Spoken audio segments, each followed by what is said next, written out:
President Trump is now threatening to add new 50% tariffs on China if China doesn't remove their 34% retaliatory tariff on the U.S. by tomorrow. The president also says he's not looking at pausing the widespread tariffs he announced last week. This all comes as the stock market had another volatile day today. The Dow Jones fell 349 points after dropping as low as 1,700 points today. The S&P 500 fell 0.2%, and the Nasdaq saw a small gain by the closing bell. A recent surge in cargo volumes at our local ports is racing toward the edge of a cliff tonight. Good evening, I'm Preston Phillips. And I'm Mary Nom. Port commissioners say shippers were moving goods ahead of the tariffs taking effect. Now that trend could reverse. KOMO's Joel Marino's live in Seattle with the changes ahead for international trade that moves through our region. Joel? Yeah, big concern tonight, Mary and Preston, is that the tariffs imposed by the U.S. and the retaliatory moves by foreign nations, well, those will end up hitting Americans both ways. Higher prices for consumers and less demand for local businesses who ship their products overseas. International trade is a major moneymaker for our region, but the cargo that ships into and out of our local ports could see drastic changes as nations respond to President Donald Trump's tariffs. As other nations retaliate, it will take a toll on U.S. exports. At the first round of tariffs a few years ago, we saw exports decline more than imports. Washington exports things like soybeans, potatoes, hay, and apples. But agriculture and other local industries that ship products to other countries could see demand dry up. And consumers are likely to see higher prices on the state's top imports, which include furniture, automobiles, plastics, toys and games, and so much more. This is the most short-sighted maneuvering one could imagine. This clearly is not in the domestic interest. Many shipping companies rushed to deliver goods ahead of tariffs taking effect, leading to a 28% surge in cargo volumes at local ports. That could quickly reverse as tariffs hit many of Washington's top trading partners, and they respond with their own fees on exports from Washington. We're going to get it coming and going. You know, this is government-mandated inflation. The Northwest Seaport Alliance says 58,000 local jobs are supported by cargo coming in and out of Seattle and Tacoma, and it generates more than $12 billion in economic activity.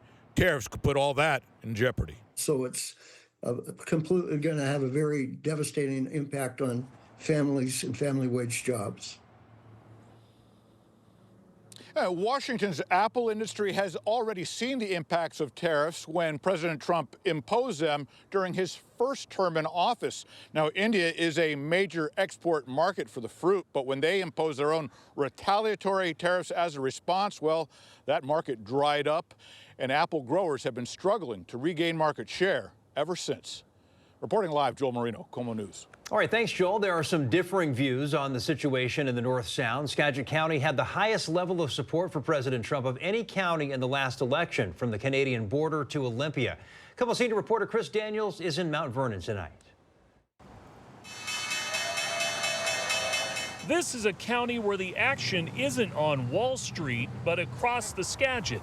It isn't done until it's done, right? On Main Street issues. All the highlights.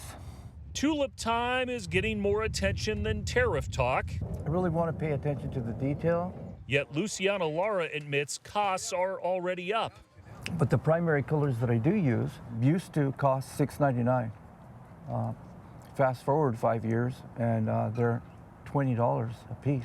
It is why the longtime artist remains open-minded and not actively checking his 401k that he picked up when he recently started a full-time job at a solar company. I just really haven't been looking into it probably as much as I should. But yeah, I am worried about it because I'm kind of starting a little late in life. And so I haven't put away really anything for retirement.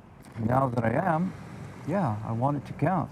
Just a block over in historic downtown Mount Vernon, there are few empty storefronts and a guy named Mark who shrugged off the market losses. Are you concerned about your 401k, concerned about the stock market? No, don't really play in the stock market much. He said he's okay with a different approach. What do you think about the tariffs? I think it's about time. Why? Because I see all the American people have been taxed to death. But Laura isn't entirely brushing off the economic concerns. And I'm hoping that the president leaves room for negotiation with the other countries. Until then, I try not to dwell on it too much. He'll continue to see and paint his own picture of the situation. On Main Street in Mount Vernon, Chris Daniels, KOMO News. ABC News is reporting President Trump will veto a bipartisan bill that aims to rein in his authority to impose tariffs. Last week, Washington Senator Maria Cantwell co-sponsored a bill that would require the president to notify Congress of new tariffs. It would also require Congress to approve those tariffs within 60 days after they're issued. 7 Republicans support the bill. Stay with KOMO News for the latest details on President Trump's tariffs and how they impact you. We'll bring you the latest updates on air and online at KOMOnews.com and our social media pages.